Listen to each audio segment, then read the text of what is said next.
Hello anime fans, you are watching Anime X Family and this is chapter 270 of Black Clover. So let's get started. So chapter start होता है लीबे की defeat से, जहाँ पे आस्था उसके सामने खड़ा होते हुए कहता है आई विन। और तभी अचानक से ग्राउंड से कुछ चेन्स निकलती हैं और लीबे की गर्दन पे अटैच हो जाती हैं, विच सजेस्ट कि डेविल बाइंडिंग सक्सेसफुल रही। And after seeing Liebe like this, मुझे लगा यार लीबे के साथ काफी बुरा हुआ, बट वी नो कि आस्था कोई मामूली इंसान नहीं है। He has done Solo Leveling घिस घिस के भाई। और अगर लीबे की बात करी जाए तो मुझे नहीं लगता उसके एंटी मैजिक के अलावा उसके पास कोई फिजिकल कॉम्बैट का एक्सपीरियंस है, और आस्था के बारे में मुझे बताने की तो नीड ही नहीं है। एनीवेज आगे बढ़ते हैं। सो नाश आस्था को बताता है कि डेविल बाइंडिंग के लिए प्रिपरेशन कंप्लीट हो चुकी है और अब तुम इस पोजीशन में हो कि इस डेविल को तुम अपना सर्वेंट बनने के लिए बोल सकते हो, और उसके बाद तुम डेविल की पावर कभी भी अपनी मर्जी से यूज कर सकते हो। डेविल तुम्हें कभी भी रिफ्यूज नहीं कर पाएगा, और जब भी तुम्हें उस डेविल का यूज करना हो तो मन में सोचना है ओबे मी। और ये सब सुनने के बाद आस्था थोड़ा सोचता है और रिस्पॉन्ड करता है लीबे को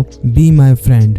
बस इसीलिए आस्था मेरा फेवरेट कैरेक्टर है। और आस्था के मुंह से ये 3 वर्ड सुन के लीबे थोड़ा सा कंफ्यूज्ड है, और लीबे की इस कंफ्यूजन को मैं समझ सकता हूँ, बिकॉज जिस दुनिया में वो रहता था वहाँ पे there was no friend. Okay, और आस्था लीबे को आराम से समझाता है कि फ्रेंड्स क्या होते हैं। फ्रेंड्स वो होते हैं जब 2 लोग एक साथ काम करते हैं इक्वल टर्म्स पे। और ये सुन के नाश आस्था से पूछता है क्या तुम डेविल के साथ एक इक्वल कॉन्ट्रैक्ट बनाना चाहते हो। आस्था कॉन्फिडेंटली नाश को कहता है कि मैंने फाइट से पहले ये बोल दिया था, और वैसे भी लीबे की वजह से ही मैं आज तक इतना लड़ पाया हूँ, और इसी के चलते मैं लीबे के बारे में और जानना चाहता हूँ। और ये जो आस्था का भाई कैरेक्टर है ना, बस इसी आस्था के कैरेक्टर से तो प्यार है भाई। और तभी नाश उसे बोलता है, या मैं कहूँ वार्न करता है कि इस बात की कोई गारंटी नहीं है कि अगर तुम इक्वल टर्म रखते हो तो ये डेविल तुम्हारी बात सुनेगा या नहीं सुनेगा। और नाश के अकॉर्डिंग उस चीज का कोई फायदा नहीं है, जिसके रिप्लाई में आस्था कहता है लीबे पूरी फाइट में कभी भी सीरियस हुआ ही नहीं। ये बार बार बोल रहा था कि मैं तुम्हें मारूंगा मारूंगा, बट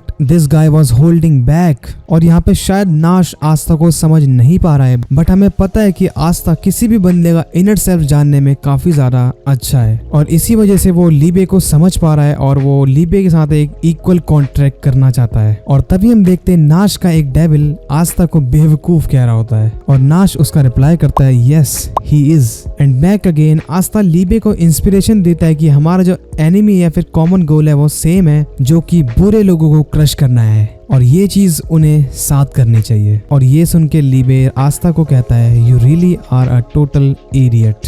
और तभी आस्था लीबे से पूछता है कि तुम्हारा नाम क्या है, और तभी लीबे को अपनी ओल्ड मेमोरीज याद आने लगती हैं, जहाँ पे वो और लिसिटा पहली बार मिलते हैं, और लिसिटा लीबे से उसका नाम पूछती है, बट उस टाइम लीबे का कोई नाम नहीं होता और लिसिटा ही लीबे को उसका नाम देती है। एंड लीबे फाइनली नोज, या फिर उसने मन में कंफर्म कर लिया है कि आस्था ही लिसिटा का बेटा है। एंड फाइनली दोनों एक दूसरे का हाथ मिलाते हैं और लीबे अपना नाम बताता है it's Liebe. And what we see in the next panel, Aastha का राइट आर्म वापस आ चुका है। एंड तभी वहाँ पे नाश आता है और कंफर्म करता है कि कॉन्ट्रैक्ट कंप्लीट हो चुका है, और वो आस्था से कहता है कि कसम से भाई मैंने नहीं सोचा था कि ये कॉन्ट्रैक्ट ऐसा होगा। Who would have thought you were this foolish?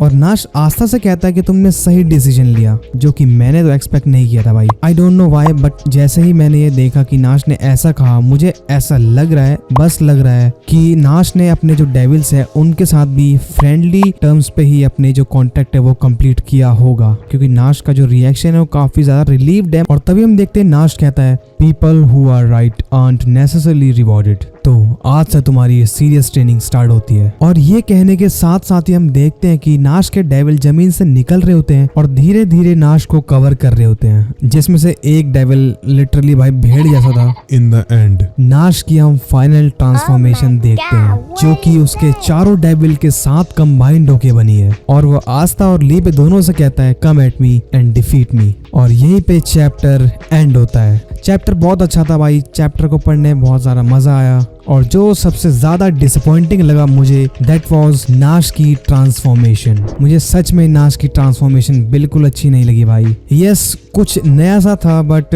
कुछ समझ में नहीं आया इसकी ट्रांसफॉर्मेशन में। It was literally mixture of everything, like Ninja की तरह लग रहा है। वहीं पे बात करी जाए इसके हेड की तो ये असासिन्स क्रीड गेम की तरह लग रही है। अगर आपने असासिन्स क्रीड खेली हो तो आपको शायद पता हो। बाकी पैरों में वही नॉर्मल बूट्स, पेट में और वेस्ट में थोड़ी सी स्ट्रिप्स ऐड कर दिए हैं, नेक में एक चेन दे दी है। Literally I don't want to explain this, मुझे बिल्कुल समझ नहीं आई ट्रांसफॉर्मेशन। बाय द वे, आपको कैसा लगा ये चैप्टर और आपको सबसे बेस्ट पार्ट क्या लगा इस चैप्टर में, प्लीज जरूर बताना यार कमेंट में। और अगर आप चाहते हो कि आपके फीड में ऐसे ही वीडियोस आती रहे तो please do subscribe my channel and मिलते हैं नेक्स्ट वीडियो में।